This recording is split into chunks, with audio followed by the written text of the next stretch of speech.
नमस्कार। मेरा नाम रिपु दमन है और मैं मूलतः जलेसर जो कि डिस्ट्रिक्ट एटा उत्तर प्रदेश में हूँ, वहाँ का रहने वाला हूँ और अमेरिका में रहता हूँ और यहाँ पर एक ग्रुप के साथ एसोसिएटेड हूँ जिसका नाम है overseas friends of Uttar Pradesh, यानी कि उत्तर प्रदेश के अप्रवासी।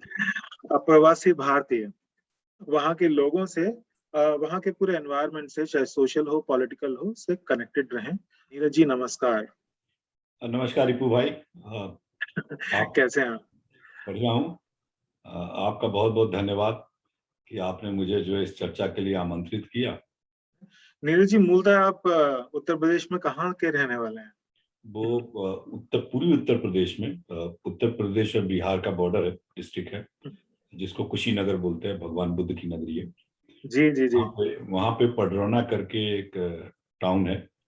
पडरौना अच्छा। से लगभग लगभग 18-20 किलोमीटर दूर जो है, आप तमकुही रोड की तरफ जाएंगे तो गुड़ैया करके एक बाजार है, वहां से 4-5 किलोमीटर पर हमारा गांव है नरहवा करके।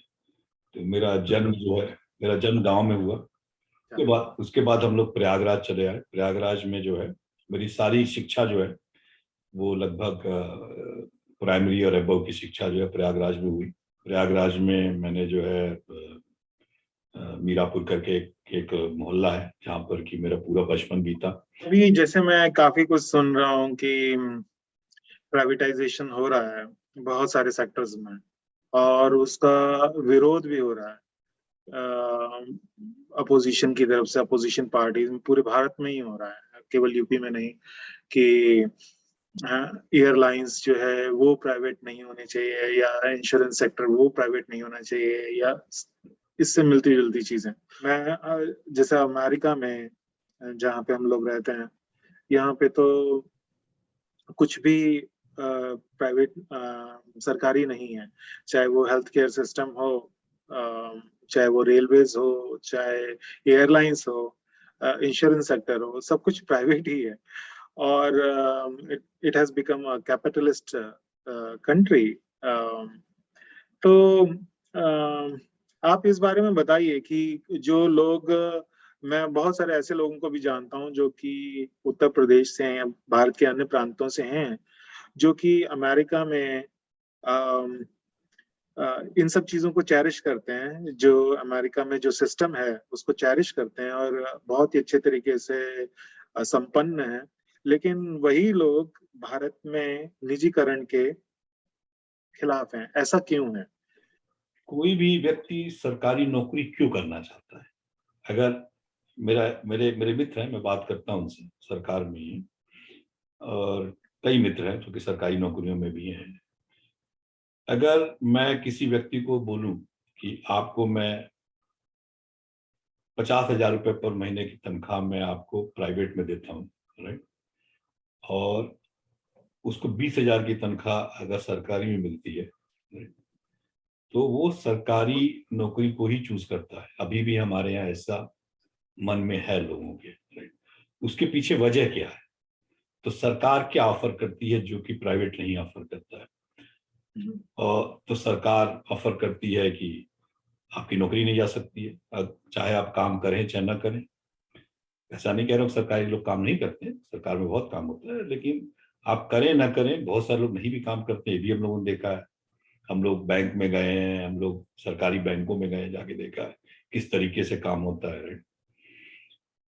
तो ये है। दूसरा ये है कि जिसको हम लोग बोलते हैं कि ऊपर के पैसे की आमदनी की उनको होती है कि छोटी पोजीशन में 20,000 की तनख्वाह है लेकिन बहुत सारा पैसा कमा सकते हैं, या पावर की इच्छा है। तो ये सारी वजहें हैं जिससे कि लोग जो है हमारे यहाँ के अट्रैक्ट होते हैं। ऐसा नहीं कि लोगों में कमी है, साइकोलॉजिकली ये डेवलप है। तो इसलिए जब भी सरकार किसी भी सरकारी विभाग को, या सरकार जैसे जैसे होटल है, राइट, अब होटल सरकार चलाए, एयरलाइन सरकार चलाए, राइट, इसकी कोई जरूरत नहीं। किसी भी देश में, किसी भी अच्छे देश में आप उठा के देखें जो कि सफल देश है, जैसे अमेरिका हुआ, सिंगापुर हुआ, लेकिन हमारे यहाँ कुछ ऐसा मॉडल डेवलप किया गया जिसमें कि सरकारों ने लोगों को आश्वासन दिया कि हम आपको नौकरी देंगे। फिर उन्होंने बड़े बड़े उपक्रम बनाए, उसमें सब लोगों को नौकरी दी, वो उपक्रम घाटे में चले गए।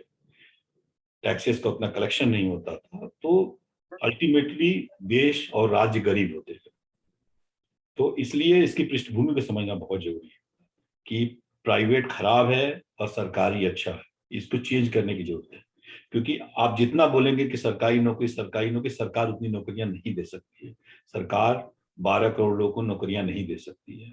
इट्स इम्पॉसिबल, कोई भी देश में नहीं दे सकती है। सोशल स्ट्रक्चर और मींस सोशल लर्निंग के विषय में और ट्रांसफॉर्मेशन के विषय में।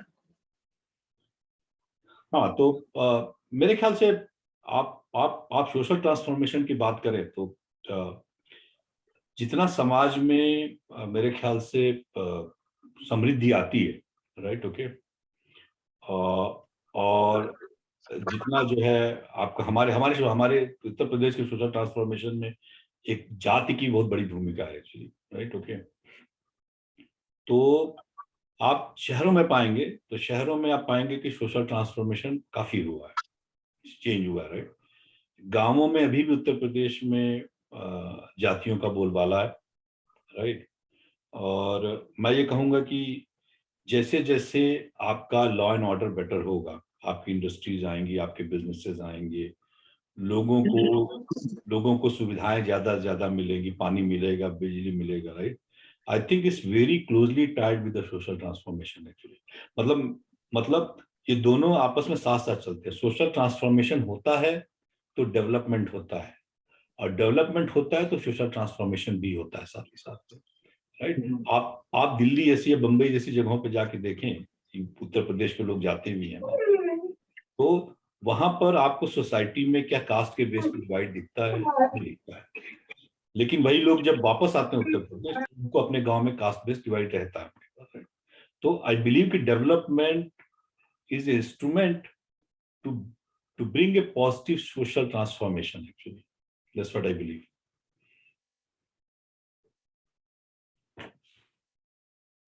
बहुत अच्छा नीरज जी।